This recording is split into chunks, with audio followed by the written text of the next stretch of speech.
Mulapeta port అవ్వచ్చు, అలాగే Bhogapuram airport అవ్వచ్చు, విశాఖపట్నంలో సాఫ్ట్వేర్ కంపెనీస్ రావడం అవ్వచ్చు, అలాగే రోడ్స్ విషయంలో అవ్వచ్చు, లేకపోతే ఇరిగేషన్ ప్రాజెక్ట్స్ అవ్వచ్చు, రైతువారి సమస్యల పట్ల చిత్తశుద్ధితో పరిష్కారం చూపించడం అవ్వచ్చు.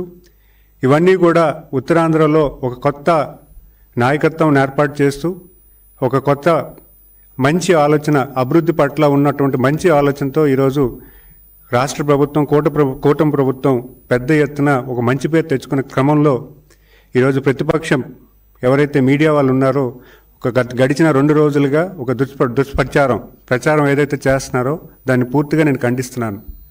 ఏదైతే వాస్తవాలు లేకుండా పూర్తిగా న్యూస్ ఏదైతే పబ్లిష్ చేస్తున్నారో, ఒక సోషల్ మీడియాలో మొదలైన న్యూస్ని వ్యతిరేకించి ఒక పెద్ద ఎత్తున దాని సెన్సేషన్ క్రియేట్ చేస్తూ యువ నాయకత్వాన్ని, అలాగే జిల్లాలో ఏర్పడినటువంటి ఈ కొత్త నాయకత్వాన్ని బలహీనం చేద్దామన్న ఆలోచనతో ఈరోజు ఒక దుష్ప్రచారం చేస్తున్నారు. ముఖ్యంగా ఆ రోజు జరిగిన విషయం ఏంటంటే, ఈ అసెంబ్లీ నవంబర్ 11వ తారీఖున జరిగింది. ఆ అసెంబ్లీకి వెళ్తున్న క్రమంలో శాసనసభ్యులతో పాటు నేను కూడా కూర్చోవడం జరిగింది. అప్పుడే వచ్చిన ఆ బొత్స సత్యనారాయణ గారిని చూడంగానే అందరూ లేచి పలకరించారు. అది సంస్కారంతో పలకరించిన తప్పించి అక్కడ జరిగినటువంటిది ఏ క్రమం కూడా వాళ్ళు చెప్పినటువంటి పూర్తి స్థాయిలో అసత్య ప్రచారాలు తప్పించి దాంట్లో ఎటువంటి సత్యం లేదని నేను తెలియజేసుకుంటున్నాను. ఈరోజు ఉత్తరాంధ్ర జిల్లాల్లో మంచి వాతావరణం, కుటుంబ పరిపాలన నుంచి కూటమి పరిపాలనలోకి వచ్చాం. మీరు చూసుకుంటే గడిచిన 20 సంవత్సరాల్లో కుటుంబ పరిపాలనని పెద్ద ఎత్తున వాళ్ళు ప్రోత్సహించి విజయనగరం జిల్లాలో పెద్ద ఎత్తున వాళ్ళ తాలూకా కుటుంబ సభ్యులే ఒక్కొక్క కాన్స్టెన్సీ తీసుకొని వాళ్ళు నిలబడడం కానీ, లేకపోతే వాళ్ళ తాలూకా మనిషి నిలబట్టి పూర్తి స్థాయిలో భూదందాలు అవ్వచ్చు, లేకపోతే ఇసుక దందాలు అవ్వచ్చు, లేకపోతే లిక్కర్ దందాలు అవ్వచ్చు, పూర్తి స్థాయిలో వాళ్ళు కుటుంబ పరిపాలన చేసిన తరుణంలో ఈరోజు విజయనగరం జిల్లాలో ప్రజానికం అందరూ కూడా ఏకమై ఈరోజు మొత్తం వాళ్ళు ఎవరిని కూడా గెలిపించకుండా కూటమి ప్రభుత్వం నిలబెట్టిన క్యాండిడేట్స్ని ఈరోజు ఏకతాటిగా గెలిపించిన ఈ క్రమంలో మీరు ఆలోచన చేస్తే వాళ్ళ తాలూకా పరిపాలన, వాళ్ళ తాలూకా లీడర్షిప్ని పూర్తిగా నిర్వీర్యం చేసే క్రమం మొదలైందని చెప్పుకోవాలి. దాన్ని తట్టుకోలేక ఈరోజు ప్రతిపక్ష మీడియాలు వాళ్ళని బలపరచడానికి ఈరోజు మమ్మల్ని బలహీనం చేసే ప్రయత్నం చేస్తున్నారు తప్పించి ఇక్కడ ఉన్నటువంటి సత్యం ఎటువంటిది లేదని నేను చెప్పగలను. ఎందుకంటే మీరు చూసుకుంటే గడిచిన 40 సంవత్సరాల మా కుటుంబం రాజకీయ నేపథ్యం తాతయ్య గారి మీద అవ్వచ్చు, లేకపోతే బాబాయ్ గారి మీద అవ్వచ్చు, ఈరోజు నేను కంటెస్ట్ చేస్తున్నటువంటి ఫ్యామిలీ బొత్స కుటుంబం. ఆ కుటుంబం మీద మేము పోరాడి గెలిచి ఈరోజు పార్టీని ఈ రకంగా పార్టీని పూర్తి స్థాయిలో కసరత్తు చేస్తూ పార్టీ తాలూకు కేడర్తో మమేకమై పనిచేస్తున్న తరుణంలో ఈరోజు వాళ్ళు వచ్చి మేమేదో ఆయన కాలు పట్టుకున్నామని, ఆయన తాలూకు ఇదని చెప్పడం ఎటువంటి అసత్య ప్రచారాలు తప్పించి ఇది పూర్తిగా నిజం లేదని నేను చెప్పగలను. అంతేకాకుండా గడిచిన 20 సంవత్సరాల్లో విజయనగరం ప్రజానికం ఆ కుటుంబానికి 3 సార్లు మంత్రి పదవి కానీ, 3 సార్లు ఎంపీ కానీ, 3 సార్లు జిల్లా పరిషత్ కానీ ఇవ్వడం జరిగింది. అయితే విజయనగరం జిల్లాకి వాళ్ళు తీసుకొచ్చింది ఏంటని నేను అడుగుతున్నాను. విజయనగరం జిల్లాలో ఎటువంటి అభివృద్ధి తీసుకొచ్చారు? వాళ్ళు కుటుంబ పరిపాలన చేసుకొని జిల్లా మొత్తం దోచుకున్నారా కానీ ఈరోజు కుటుంబాన్ని విజయనగరం జిల్లాకు కానీ, విజయనగరం జిల్లా వాసులకు కానీ ఆర్థిక అభివృద్ధి కానీ ఎటువంటి అభివృద్ధికి తీసుకొచ్చారని నేను అడుగుతున్నాను. ఎటువంటి పరిశ్రమలు తీసుకొచ్చారా? లేకపోతే ఈరోజు మీరు చూసుకుంటే ఈరోజు కూడా విజయనగరం జిల్లాలో చాలామంది వలసలు వెళ్ళిపోయి పనిచేస్తున్నారు. ఈరోజు చాలామంది గ్రామాల్లో నాకు తెలిసి గజపతినగరం నియోజకవర్గాల్లో కొన్ని గ్రామాలు అయితే ఇంకా వలసలు 70-80% గ్రామాల్లో వలసలు వెళ్ళిపోయి పనిచేసుకున్న తరుణం ఉత్తరాంధ్ర జిల్లాల్లో.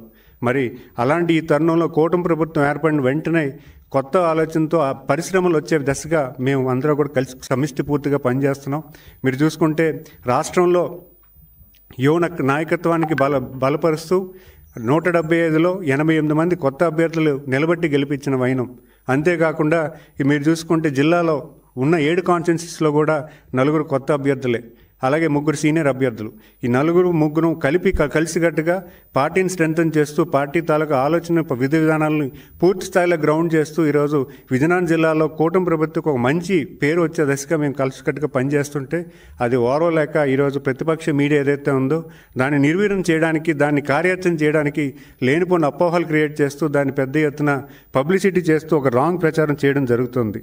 ఈరోజు మీరు చూసుకుంటే ఇలాంటి ప్రచారాలు ముఖ్యంగా నేను చెప్పేది ఏంటంటే కార్యకర్తల తాలూకా మనోభావాలు దెబ్బతీసే దిశగా ఈరోజు ఒక రాంగ్ మీడియా రాగానే కార్యకర్తలకి ఒక అపనమ్మకం క్రియేట్ చేసి వాళ్ళకి వార్తలు తెలియజేసి వాళ్ళ తాలూకు ఐక్యతను దెబ్బ కొట్టే, ఎందుకంటే ఈరోజు 92% మ్యాండేట్ కూటమి ప్రభుత్వానికి ప్రజలు మ్యాండేట్ ఇచ్చారు.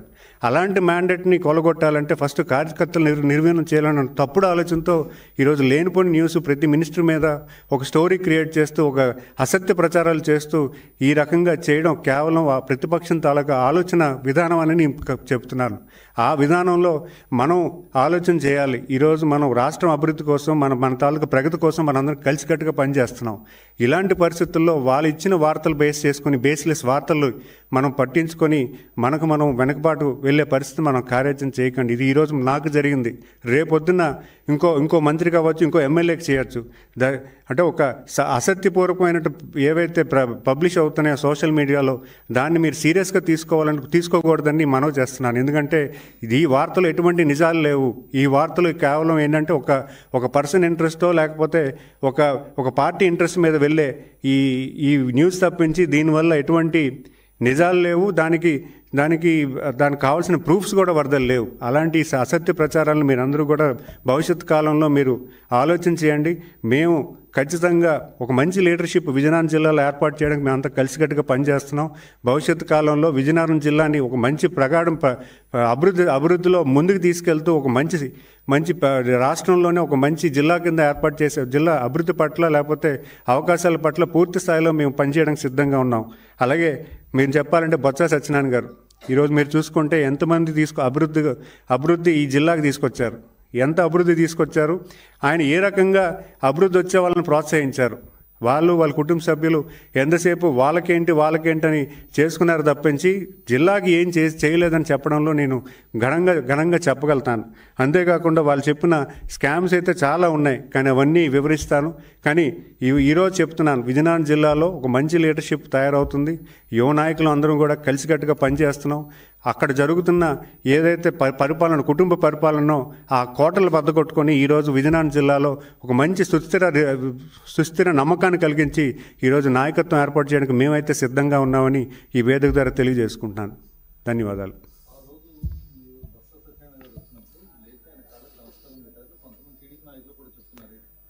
అది అసత్యవాదం సార్. ఎందుకంటే ఈరోజు నాకు జన్మనిచ్చిన తల్లిదండ్రులకు కానీ లేకపోతే నాకు బతుకునిచ్చిన వాళ్ళకి నేను కాళ్ళకి దండ పెడతాను. కానీ ఒక అపోజిషన్ కుటుంబం, ఒక అపోజిషన్ ఫ్యామిలీ ఎవరైతే ఉన్నారో గత 40 సంవత్సరాలుగా వాళ్ళతో పోటీ చేస్తున్న వాళ్ళు ఉన్నారో వాళ్ళకి కాళ్ళకి దండం పెట్టాల్సిన అవసరం నాకేముంది? అది కనీసం ఆలోచన చేస్తే దానికి సమాధానం దొరుకుతుందని భావిస్తున్నాను. నాతో పాటు మన బండారు సత్యనారాయణ గారు ఉన్నారు, అలాగే మన వంశీకృష్ణ యాదవ్ గారు కూడా ఉన్నారు. ఇద్దరు కూడా వాళ్ళు కూడా చెప్పడం జరిగింది, ఇది తప్పుడు ప్రచారం, ఇది ఈ న్యూస్లో ఎటువంటి నిజం లేదని కూడా వాళ్ళు కూడా నిన్న ప్రెస్కి కూడా చెప్పడం జరిగింది.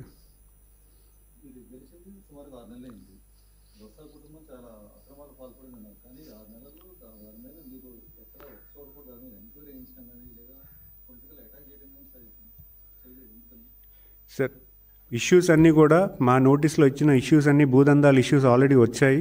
ఒక 2 ఇష్యూస్ వచ్చాయి మా నోటీస్లోకి. దాన్ని పర్యవేక్షించమని జేసీ గారికి ఇవ్వడం జరిగింది. ముఖ్యంగా ఎప్పటి నుంచో నడుస్తున్నటువంటి ఇష్యూస్ ఆ 2 కూడా వాటిని లైనప్ చేస్తున్నాం. అంతేకాకుండా ఇంకొన్ని ఇష్యూస్ అయితే ఉన్నాయో అవి ఏవి ఉన్నా కూడా మేము పరిశీలి చేయడానికి రెడీగా ఉన్నాం. ఈరోజు వాళ్ళ దగ్గర చాలామంది భూదందాలు వాళ్ళ అమాయకులు చాలామంది కూడా అక్కడ అన్యాయమైన వాళ్ళు ఎవరైతే ఉన్నారో వాళ్ళు మా నోటీస్ తీసుకొస్తున్నారు. దాన్ని పరిష్కరించడానికి మేము పనిచేయడానికి సిద్ధంగా ఉన్నాం.